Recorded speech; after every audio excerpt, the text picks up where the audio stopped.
चलिए chapter number 4 start करते हैं। कॉमन साइज स्टेटमेंट, बड़ा सिंपल सा चैप्टर है। कुछ चीजें लिख रहा हूँ, वही एक बच्चे के मार्क्स आए हैं कुछ सब्जेक्ट्स में ना, वो देख लेते हैं। एक बच्चे के इंग्लिश में आए 40 मार्क्स, इकोनॉमिक्स में आए उसके 45, अकाउंट्स में बहुत ज्यादा इंटेलिजेंट था वो, चलो 50 लगा दो, ज्यादा ना हो जाए ना कहीं एकदम से। कितने हो गए मार्क्स? चेक करो। उसके बिजनेस स्टडीज में आए 65। टोटल मार्क्स कितने बन रहे हैं चेक करो। 200। आपको चेक करना है परसेंटेज ऑफ फर्स्ट टर्म के मार्क्स, परसेंटेज कि इंग्लिश के मार्क्स टोटल मार्क्स का कितने परसेंट है। क्या बोला मैंने? इंग्लिश के मार्क्स टोटल मार्क्स का कितने परसेंट है? रूल है 40 अपॉन 200 इंटू 100। इकोनॉमिक्स के मार्क्स टोटल मार्क्स का कितने परसेंट है? 22.5। अकाउंट्स के मार्क्स टोटल मार्क्स का कितने परसेंट है? 50 अपॉन 200 इंटू 100। बिजनेस स्टडीज के मार्क्स टोटल मार्क्स का कितने परसेंट है? और 200 अपॉन 100, 200 अपॉन 200, यानी बेस चाहिए इसमें। क्या चाहिए? तो इसमें बेस क्या रखा हमने? टोटल को। किसको रखा हमने? सेम बैलेंस शीट में भी हमें बेस चाहिए।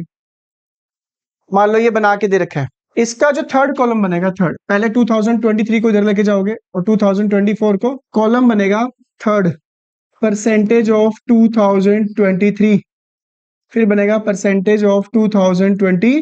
टोटल चाहिए, बेस रखना है इसके। बेस क्या रखोगे? बैलेंस शीट का टोटल, लायबिलिटी का टोटल, और एसेट साइड में एसेट्स का टोटल। तो बेसिकली देखा जाए क्या बनेगा, शेयर कैपिटल टोटल लायबिलिटी का कितने परसेंट है? 3 लाख अपॉन 50 लाख, 15 लाख इंटू 100। अभी इसकी निकाल, अभी 24 की है ना, 24 इधर आएगा।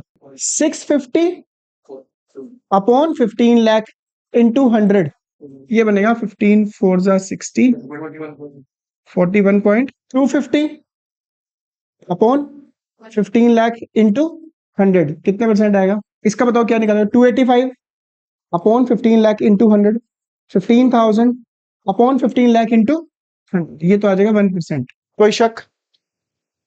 इसमें किसको टोटल रखोगे? इसमें 12 lakh, 3 lakh upon 12 lakh into 100, 4,36,000 upon 12 lakh into 100, 2 lakh upon 12 lakh, 240 upon 12 lakh, 24 upon, तो यानी थर्ड कॉलम बनेगा परसेंटेज ऑफ 2023, परसेंटेज ऑफ 2024। इसमें बताओ टोटल क्या रखोगे? इसका भी ऐसे ही टोटल क्या रखोगे? बैलेंस शीट की एसेट साइड का टोटल, कि property plant and equipment total asset का कितने परसेंट है? 5 लाख। यानी कहने का मतलब है कि बैलेंस शीट में टोटल को रखना है बेस, लायबिलिटी के टोटल को बेस रखना है और एसेट साइड के टोटल बेस रखना है। इसको बोलते हैं वर्टिकल स्टेटमेंट। कौन सा? Vertical analysis. कंपैरेटिव में हम ऐसे कंपेयर करते थे, ऐसे इधर से इधर इंक्रीज हुआ है डिक्रीज हुआ, उसको बोलते हैं हॉरिजॉन्टल। इसको हम ऐसे ऐसे कर रहे हैं, this is called vertical analysis. तो वाइवा में कुछ पूछ ले जाएगी, हॉरिजॉन्टल एनालिसिस वर्टिकल एनालिसिस का कौन सा चैप्टर किया तुमने? कहीं तुमको सर कोई चैप्टर नहीं था वहां पे। आप बोलोगे हॉरिजॉन्टल एनालिसिस कंपैरेटिव स्टेटमेंट था और vertical analysis common size statement. कोई तुमसे पूछे बैलेंस शीट प्रिपेयर करते समय बेस किसको रखते हो, आपका आंसर होगा सर टोटल को। टोटल एसेट, मर्जी है तुम्हारी, टोटल एसेट टोटल लायबिलिटी में से किसी को भी रख सकते हो बेस, क्योंकि बैलेंस शीट की दोनों साइड इक्वल होती है। इसमें किसको बेस रखोगे? इसमें ईयर कैसे लिखोगे? है ही नहीं ईयर, बस ऐसे ही रहना ना, ए और बी। यहाँ लिखोगे percentage of A limited, percentage of B limited. Base बताओ क्या रखोगे? Base 40 lakh upon 40%, 2 lakh upon 30, 10%। ऐसे वाले आ जाए तो बजा ही आ जाए ना। इसमें देखो कितना आसान है, 40 lakh upon 10 lakh, 60 lakh, 6 lakh upon 10 lakh, 4 lakh upon 40% और 60। इसमें क्या बेस रखोगे? 12 लाख बेस, चाहे ये वाला बेस रख लेना, कोई दिक्कत नहीं है। चलो जी आगे मेन क्वेश्चन। फिर तुम्हारे ये क्वेश्चन तुम कर चुके हो, कॉलम बनेंगे वही बचपन वाले। पहले ये वाला साल, पहले हम फॉर्मेट बना लेंगे प्रॉफिट एंड लॉस के, पहले 2 कॉलम को सोल्व कर लेंगे जो तुम कर भी चुके हो। सबसे पहले लिखा जाता है रेवेन्यू फ्रॉम ऑपरेशन, इसके बाद लिखा जाता है अदर इनकम। चेक करो अदर इनकम है कहीं पे? नहीं है, बस यही आपकी बन जाएगी टोटल इनकम। बाकी सारे के सारे क्या होंगे आपके? एक्सपेंस। कौन कौन से एक्सपेंस है? कॉस्ट ऑफ फाइनेंस कॉस्ट में आपका 80,000 अदर एक्सपेंस। फिर आपने जरूर लिखना है टोटल एक्सपेंस। कौन सा एक्सपेंस? 7,90,000। कितना? First, second, third profit before tax. Total income में से टोटल एक्सपेंस माइनस कर दो। 10 लाख में से 790। अब सुनो मेरी बात ध्यान से, यहां पर लिखेंगे परसेंटेज ऑफ 2021, परसेंटेज ऑफ 2022, क्योंकि 22 21 लिखा ना। अब सुनो, बेस क्या रखेंगे? बेस, इसमें बेस रखते हैं रिवेन्यू फ्रॉम ऑपरेशन को। किसको बेस रखते हैं? Revenue from. कितना रिवेन्यू फ्रॉम? पहले इसकी निकालेंगे 21 की। 10 lakh upon 10 lakh into 100, 650 upon 10 lakh into 100, 80,000 upon 10 lakh into 100, 60,000 upon 10 lakh into 100, 790 upon 10 lakh into 100। वैसे चाहो तो 1 2 3 इन तीनों को प्लस करके भी 79 ही बनेगा। 21 लाख, सॉरी 2,10,000 अपॉन, वैसे तो टोटल इनकम 100% है, 100% में से 79% एक्सपेंस माइनस करो तब भी कितना बचेगा? इसमें कर सकते हो आप plus minus revenue common size statement के प्रॉफिट एंड लॉस वाले उसमें। अब निकालिए 2022 की परसेंटेज। बेस क्या रखोगे? 14 लाख अपॉन 14 लाख इंटू 100, 840 अपॉन 14 लाख इंटू 100, 14 6 84 होता ना। 14 lakh 140 upon 14 lakh, 70,000 upon 10 lakh, 50,000 upon 14 lakh. इन तीनों को प्लस भी कर सकते हो।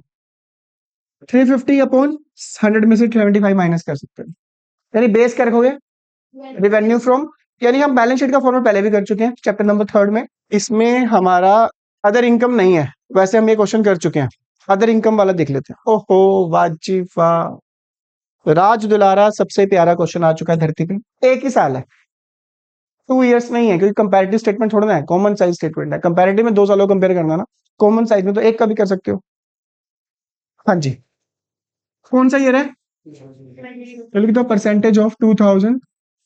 मैंने तुम्हें कहा बेस क्या रखना है? 25,38,000 अपॉन 25,38,000 इंटू 100। अभी आ गई इजी वाली कैलकुलेशन। 38,000 अपॉन 25,38,000 इंटू 100, जितनी परसेंटेज आएगी वो यहाँ पे लिख देते। 25,76,000 अपॉन 100 से ज्यादा है, यानी इन दोनों को प्लस कर देना जो भी परसेंटेज आएगी, एक ही बात है। कहने का मतलब बेस करेगा रिवेन्यू फ्रॉम, और टोटल इनकम ऑब्वियस 100 से ज्यादा ही बनेगी। इसमें क्या रखोगे? 14 lakh, 5 lakh upon 25,38, this upon this, this upon this. देख लेते हैं फिर भी जिसमें थोड़ा सा इजिली निकल सके हमारा। ये रहा बेस। क्या रखोगे इसमें? बेस, इसमें बेस क्या रखोगे? एक्सपेंस कौन कौन से? पहले 660, फिर 8 लाख, देन ये बताओगे कितना निकलेगा? 10% है किसका? नहीं, पहले तो 12% निकालो ना। 12% है किसका? इसका 10%, इसका भी है 180। कोई हमने पार्शियलिटी नहीं करी। अदर एक्सपेंस, कई बार ना हम ये दो तो सही लिखते हैं, तीसरा एजेंट हक ले देते, कई बार ऐसा होता है। ठीक है, वो इस चीज का तुम्हें ध्यान रखना। देखो जैसे मैं भी लिख रहा हूँ, ये उल्टा तो नहीं हो गया? हाँ ठीक है। Total expense 660 plus 180, 840, 840 plus 105। इसका, इसके बाद क्या निकलता है? प्रॉफिट बिफोर, चाहे इसमें टैक्स माइनस मत करना बेशक, इस क्वेश्चन में नहीं भी माइनस करो चल जाएगा। 1545 में से ये माइनस करो, इसमें से 7। अब सुनो मेरी बात ध्यान से, क्या लिखेंगे? वह 15 लाख अपॉन में 15 lakh into 100, 45 upon 15 lakh into 100, 1545 upon 15 lakh into 100, 660 upon 180 upon 15 lakh into 100, 105 1,05,000 upon 15 lakh into 100, 945 upon, या इनको तीनों को प्लस कर लो, 6 लाख अपॉन 15 लाख इंटू 100। इसमें क्या रखोगे? बेस हो जाएगा, पता चल गया। ये था तुम्हारा कॉमन साइज स्टेटमेंट। इसके तुम सारे क्वेश्चन कर चुके हो, कोई अलग नहीं है इसमें। बस थर्ड फोर्थ कॉलम है, मैं तुम्हें बता चुका हूँ कैसे करना।